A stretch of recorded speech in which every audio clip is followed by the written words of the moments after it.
If you win in November, can you commit to prioritizing legislation to make childcare affordable?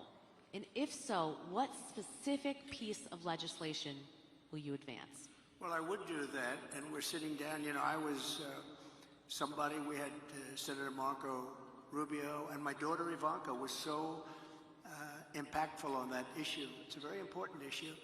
But I think when you talk about the kind of numbers that I'm talking about, that, because look, childcare is childcare.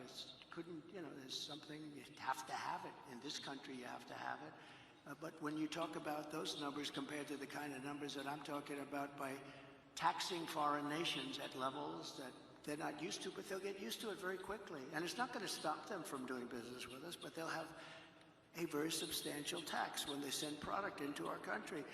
Those numbers are so much bigger than any numbers that we're talking about, including childcare, that it's going to take care. We're going to have, I look forward to having no deficits within a fairly short period of time, coupled with the reductions that I told you about on waste and fraud and all of the other things that are going on in our country.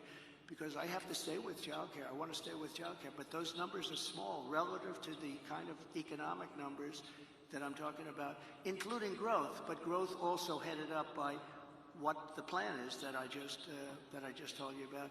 We're going to be taking in trillions of dollars, and as much as child care is talked about as being expensive, it's relatively speaking not very expensive compared to the kind of numbers we'll be taking in. We're going to make this into an incredible country that can afford to take care of its people, and then we'll worry about the rest of the world. Let's help other people.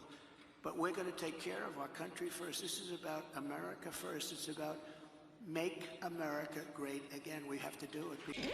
What you just said is one of the most insanely idiotic things I have ever heard.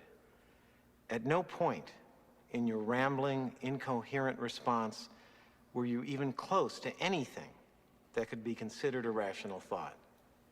Everyone in this room is now dumber for having listened to it.